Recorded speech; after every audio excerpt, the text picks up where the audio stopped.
Dear friends, with this video I want to introduce to you my PhD research. The theme of my research is not an easy one, and this is because it deals with a book which is forgotten in the current practice of the Eastern Orthodox Church. This book is the Panegyrikon. The Panegyrikon was one of the liturgical books of the Eastern Orthodox Church, used mainly in monastic communities. But how do you study a liturgical book? How do you study a liturgical book which is not anymore in use? Where do you begin your research? One needs to go to the basic book, which provides guidance and information about the general order of liturgical services. For the study of a liturgical book, one needs to go first to the Typikon. The Typikon provides the order of the feasts, the order of the services themselves, like Matins or Vespers, and the order of hymns, readings, and other liturgical components used in these services. The Typikon of the monastery of Evergetis in Constantinople was chosen as the main research tool for this study. The 11th-12th century codex of the Evergetis Typikon, that is, the handwritten book itself, is kept in the National Library of Greece in Athens. This Typikon is one of the earliest Typika with a full order of readings. The data of the Evergetis Typikon were compared with the data of another Typikon of the same period, the Typikon of the Holy Saviour's Monastery in Messina, Sicily. This Typikon also provides a full order of readings. This is the reason why these two Typika are important for this study. From the evidence of the Evergetis Typikon and of the Holy Saviour's Typikon, it is clear that there was a liturgical book called Panegyrikon. But where and when was the Panegyrikon used? What did it contain? In order to answer these questions, one needs to look first at the order of the daily services. As in current day practice, the liturgical services in the Evergetis monastery started with Vespers. The same thing is seen in the Holy Saviour's Monastery in Messina. The celebration of any feast is done through many services. The sum of the services for any feast is called a synaxis. For example, the synaxis of the Ascension of the Lord to heaven, celebrated 40 days after Pascha on a Thursday, starts with Vespers on Wednesday evening, i.e. the previous evening, and finishes with the 9th hour of the day of the feast itself on Thursday. This whole 24-hour cycle of services forms a synaxis, on which the word synaxarion is based. The order of the services is as follows: Vespers, then Compline or at times the Panichis, the midnight service, Matins or as it is called Orthros, first hour, third hour, sixth hour, and then the celebration of the Divine Liturgy if it is celebrated, and the 9th hour as the last service of the synaxis. The Divine Liturgy can also be celebrated after the first hour. On important feasts, there are readings during 3 services, during Vespers, Matins, and the Divine Liturgy. In Vespers, the readings are usually Old Testament readings. They are called prophecies, and they announce the event of the feast that we are celebrating. They announce the expectation that is about to be fulfilled. In the Divine Liturgy, there are 2 readings. One reading from the Acts of the Apostles or from the Epistles, usually done by the reader, and one Gospel reading done by the deacon or the priest. These readings announce the fulfillment of the event in the earthly mission of Jesus Christ, but also in the early church. And what about the readings at Matins? These readings are a bit more complicated. They are of various genres. The readings at Matins can be lives and martyrdoms of the saints that are commemorated. They can be encomium or praises to the saints. They can be homilies from various church fathers connected to the feast, or they can be historical discourses on the feast. These various readings are provided by various liturgical books. In current day practice, these readings are almost omitted. Only few monastic communities still read some patristic readings in their services, and even then, just a few. In the time of the Evergetis Typikon and of the Saviour's Typikon, there could be as many as 5 patristic readings during Matins. This means the services were much longer. And what about the Panegyrikon? What readings does it provide? The Panegyrikon is one of the books that provides patristic readings for Matins. However, it provides readings for a selective number of feasts, only for those feasts that are considered panegyric, which means more festive, more prominent, and more important amongst all the feasts of the year. Even in current-day Greek, a big feast of a monastery or of a parish is called Panegyris. Panegyric feasts are the feasts of the Lord, like Pascha or Christmas and so on, the feasts of the Mother of God, like the Annunciation on March 25th, the feasts of St. John the Baptist, like his beheading on August 29th, the feasts of the Apostles, the feasts of the Archangels, events and parables from the Gospels, like the Sunday of Zacchaeus or the Sunday of the Prodigal Son, but also commemoration of prominent saints like St. George. All these various readings are ordered in the Panegyrikon according to the order of feasts. However, in the Eastern Byzantine manuscript tradition, there is freedom of composition, and one has to avoid rigid systems when describing them. It is not possible to find 2 codices that will have the same choice and order of readings. Even though there is a variety of content in the various Panegyrikon codices, there is one common feature: the function of this family of codices, or Codex Type as I call them in my study. These codices have the same liturgical function, to provide readings for important panegyric feasts. This function is expressed in the order of the readings, but also through the other liturgical elements like decorations, rubrics that introduce the reading, the initial letters, the colors, and the endings of the homily. Very often there are also notes in the margins, which indicate the feast or the number of the reading. These elements facilitate the use of any specific codex in the liturgy.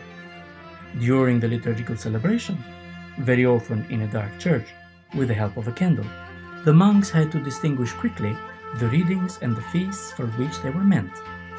These decorative elements have a clear practical function, i.e., to facilitate usage in the liturgy. There are, however, various aspects of the liturgical function of the Panegyrikon Codex Type. As it was seen in the general order of readings during the 24-hour cycle of services, the homilies and the lives of saints are read from the Panegyrikon before the Gospel reading, which they interpret. As you remember, the Gospel is read in the Divine Liturgy, which is done after the Matins and the first or the 6th hour. Thus, the Panegyrikon has an interpretative aspect on the Gospel of the feast, but it also has a preparatory function. It prepares the community for the Gospel reading. The readings of the Panegyrikon have also a didactic function. They teach the community what the Church Father or Church Fathers say about the feast. This teaching process happens during the liturgy and is communal. The monks listen together in the services the teachings of the Church Fathers. Another function of the Panegyrikon Codex and of its readings is the therapeutical function. Through participating in the services and through listening to the readings, the members of the community are being healed by the divine grace of God. The Panegyrikon readings, together with all the other liturgical components, help in this process of salvation. Most Panegyrikon codices provide readings from various Church Fathers. Church Fathers and preachers of earlier times are found together in the Codex with Church Fathers of later times as a unity, as a choir of different voices, playing a symphony. The manuscript evidence shows that the codices with homilies from various Church Fathers, like the Panegyrikon, are more in number than the codices with homilies from one individual Church Father. This is a clear indication that the Fathers should be approached together, as a choir, as a symphony, rather than isolated as authors of religious literature or even as sources of isolated quotations. Whenever we quote from the Fathers, we need to put this quotation within the time when they were saying it or writing this quotation, and also to see what other Church Fathers said on the same topic. The readings of the Panegyrikon offer interpretation to the event of the feast, but also to the scriptural passages read during the celebration, especially the Gospel readings. A few words on the event of the feast. As an example, on the Feast of the Nativity of the Lord on December 25th, or Christmas as we call it, the Church celebrates liturgically the event of the birth of Jesus Christ. Hymns and readings speak in the present time. Through participation in the services, we are provided the possibility to experience the same event liturgically. This is called liturgical actualization. For more on this topic, you can read Father Alexander Schmemann's books. The readings of the Panegyrikon are part of this liturgical actualization, as are the scriptural readings of the prophecies, of the epistles, and of the Gospel. In early liturgical practices, as it was indicated, the scriptural readings went hand in hand with the readings from Church Fathers. Church Fathers and their homilies were not isolated from Scripture, as Scripture was not isolated from Church Fathers. Treating them as separate entities is not faithful to the Eastern tradition, as it was the case for many centuries. The data from the Panegyrikon codices, but also the evidence of the Evergetis Typikon and of the Holy Saviour's Typikon, indicate that there was a variety of contents of various Panegyrikon codices. Some of them were bigger in format and others were smaller. Some were more extent and others less. Various Panegyrikon codices offer readings for specific liturgical periods, like, for example, only the period of Great Lent, or as it is called Tessaracostine, or for more than one period, combining at times readings for the whole year. As a result, there are 5 Panegyrikon subtypes: the Great Panegyrikon, the Middle Panegyrikon, the Small Panegyrikon, the Special Panegyrikon, and the Atypical Panegyrikon subtype. All these subtypes are reflected in the construction of the Universal Catalogue of Panegyrikon Codices.